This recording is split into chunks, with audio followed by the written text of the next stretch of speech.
ओम गंग गणपते नमो नमः। श्रीमद्भागवत महापुराण द्वितीय स्कंद अतः पंचमो अध्याय पांचवा अध्याय सृष्टि वर्णन।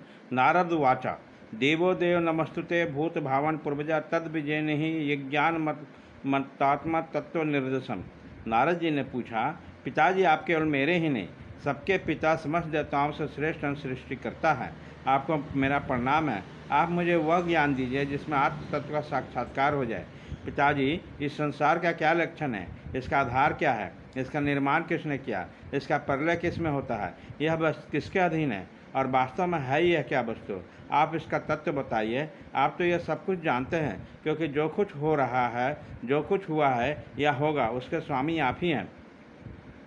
यह सारा संसार हथेली पर रखे हुए आंवले के समान आपकी ज्ञान दृष्टि के अंतर्गत है। पिताजी, आपको यह ज्ञान कहाँ से मिला? आप किसके आधार पर ठहरे हुए हैं? आपका स्वामी कौन है और आपके स्वरूप क्या है? आप अकेले ही अपनी माया से पंचभूतों द्वारा प्राणियों को सृष्टि करते हैं। कितना अद्भुत है। जैसे मकड़ी अनायास से अपने मुंह से जाला निकाल कर उसमें खेलने लगता है, वैसे ही अपनी शक्तियों के आश्रय से जीवों को अपने से ही उत्पन्न करते हैं। फिर भी आप में कोई विकार नहीं है। जगत में नाम रूप और गुणों से जो कुछ जाना जाता है, उसी से मैं कोई सत्य असत्य उत्तम मध्यम या अधम वस्तु नहीं देखता हूँ, जो आपके सिवा और किसी से उत्पन्न हुई। इस प्रकार सबके ईश्वर होकर भी आपने एकाग्र चित्त से घोर तपस्या की है। इस बात से मुझे मोह के साथ बहुत बड़ी बड़ी शंका भी हो रही है कि आपसे बड़ा भी कोई है क्या? पिताजी, आप सर्वज्ञ और सर्वेश्वर है। जो कुछ मैं पूछ रहा हूँ वह सब आप कृपा करके मुझे ठीक ठाक समझाइए, जिससे मैं आपके उपदेश को ठीक ठाक समझ सकूँ। ब्रह्मा जी ने कहा, बेटा नारद, तुमने जीवों के प्रति करुणा भाव भरकर यह बड़ा सुंदर प्रश्न किया, क्योंकि इससे भगवान के गुणों का वर्णन करने की प्रेरणा मुझे प्राप्त हुई। तुमने मेरे विषय में जो कुछ कहा, तुम्हारा वह कथन भी असत्य नहीं है, क्योंकि जब तक मुझसे परे का तत्व जो स्वयं भगवान ने जान नहीं लिया जाता, तब तक मेरा ऐसा ही प्रभाव प्रतीत होता है।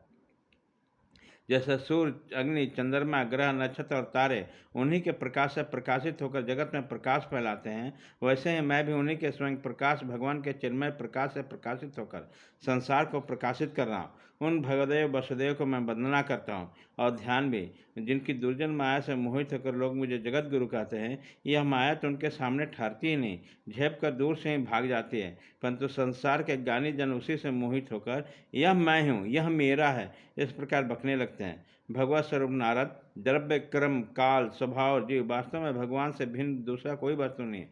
वेद नारायण के प्राण हैं, देवता भी नारायण के अंगों में कल्पित हुए हैं और समस्त यज्ञ भी नारायण की प्रशंसा के लिए है। जिनको जिन लोगों की प्राप्ति होती है वह भी नारायण में ही कल्पित है। सब प्रकार के योग भी नारायण के प्राप्ति के हेतु हैं। सारी तपस्याएं नारायण की ओर ही ले जानी है। ज्ञान के द्वारा भी नारायण ही जाने जाते हैं। समस्त साध्य और साधनों का प्रयोजन भगवान नारायण में ही है। वे दृष्टा होने पर भी ईश्वर हैं, स्वामी हैं, निर्विकार होने पर सर्वस्वरूप है। उन्होंने ही मुझे बनाया है और उनकी दृष्टि से प्रेरित होकर मैं उनकी इच्छा अनुसार सृष्टि रचना करता हूँ। भगवान माया के गुणों से रहित अनंत है। सृष्टि, स्थिति और प्रलय के लिए रजोगुण, सत्वगुण और तमोगुण, ये तीनों गुण माया के द्वारा उन्हें स्वीकार किए जाते हैं। यही तीनों गुण द्रव्य, ज्ञान और क्रिया का आश्रय लेकर मायातीत नित्य मुक्त पुरुष को माया में स्थित होने के कार्य, कारण और कर्तापन के अभिमान से बांध लेते हैं। नारद, इंद्रियातीत भगवान के गुणों के तीन आवरण से अपने स्वरूप को भली भांति ढक लेते हैं, इसलिए लोग उनसे जान नहीं पाते। सारे संसार के मेरे भी एकमात्र स्वामी ही ये हैं। मायापति भगवान ने एक से बहुत होने की इच्छा होने पर अपनी माया से अपने स्वरूप में स्वयं प्राप्त काल, क्रम और स्वभाव को स्वीकार किया। भगवान की शक्ति से काल ने तीनों गुणों में क्षोभ उत्पन्न कर दिया, स्वभाव ने उन्हें रूपांतरित किया और क्रम ने महत्त्व का जन्म दिया। रजोगुण और सत्वगुण की बुद्धि होने पर महत्त्व का जो विकार हुआ, उसमें ज्ञान, क्रिया, द्रव्य रूप तम प्रधान विकार हुआ, वह अहंकार कहलाया और विकार का प्राप्त होकर तीन प्रकार के हो गया। उसके भेद हैं वैकारिक, तेजस और तामस। नारद जी, वह क्रमशः ज्ञान शक्ति, क्रिया शक्ति, द्रव्य शक्ति प्रधान है। जब पंच महाभूतों के कारण तामस अहंकार में विकार हुआ था, तब उनमें आकाश की उत्पत्ति हुई।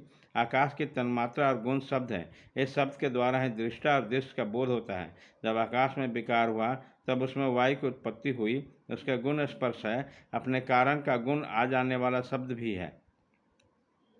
इंद्रिया में स्फूर्ति, शरीर में जीवन शक्ति, ओज और बल इसी के रूप में। काल कर्म और स्वभाव से वायु में भी विकार हुआ, इससे तेज की उत्पत्ति हुई। इसका प्रधान गुण रूप है, साथ ही इसमें आकाश और वायु के गुण शब्द और स्पर्श भी है। तेज के विकार से जल की उत्पत्ति हुई, इसका गुण है रस। कारण तत्व के गुण से शब्द, स्पर्श और रूप भी इसमें है। जल के विकार से पृथ्वी की उत्पत्ति हुई, इसका गुण है गंध। कारण के गुण कार्य में आते हैं, इसके न्याय से शब्द, स्पर्श, रस, रूण ये चार विकल्प हैं, चार विद्यमान हैं।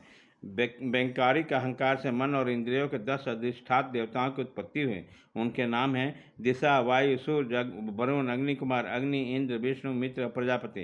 तेजस अहंकार के विकार में श्रोत्र, त्वचा, नेत्र, जिह्वा और घ्राण ये पांचों ज्ञानेन्द्रिया, वाक, हस्त, पाद, गुहा, जननेन्द्रिया ये 5 कर्मेंद्रियाँ उत्पन्न हुई। साथ ही ज्ञान शक्ति रूप बुद्धि और क्रिया शक्ति रूप प्राण भी तेजस से अहंकार से ही उत्पन्न हुए। श्रेष्ठ ब्रह्मित, जिस समय ये पंचभूत इंद्रिय, मन और सत्य आदि 3 गुण परस्पर संगठित नहीं थे, तब वे रहने के लिए अपने भोगों के साधन रूप शरीर की रचना नहीं कर सके। जब भगवान इन्हें अपनी शक्ति से प्रेरित किया तो तत्व परस्पर एक दूसरे के साथ मिल गए और आपस में कार्य का कारण भाव स्वीकार करके व्यवस्थित समष्टि रूप में पिंड और ब्रह्मांड की दोनों की रचना की। यह ब्रह्मांड रूप अंडा 1 सहस्र वर्ष तक निर्जीव रूप में जल में पड़ा रहा। फिर काल क्रम और स्वभाव को स्वीकार करने वाले भगवान ने उसे जीवित कर दिया। उस अंडे को फोड़कर उसमें से वही विराट पुरुष निकला, जिनकी जंघा, चरण, भुजाएं, नेत्र, मुख और सिर सहस्रों की संख्या में।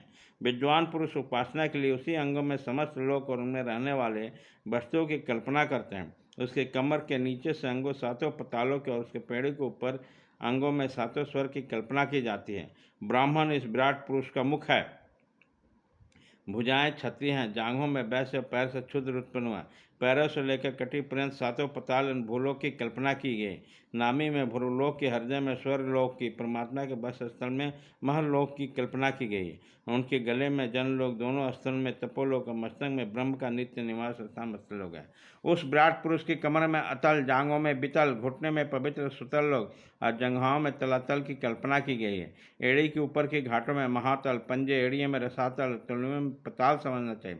इस प्रकार विराट पुरुष सर्वलोक में है। विराट भगवान के अंगों में जिस प्रकार भी लोगों की कल्पना की जाती है कि उनके चरणों में पृथ्वी है, नाभि में भ्रूलोक है और सिर में स्वर्लोक है। इति श्रीमद्भागवते महापुराण पारमहंस्या संहितायां द्वितीय स्कंदे 5मो अध्याय।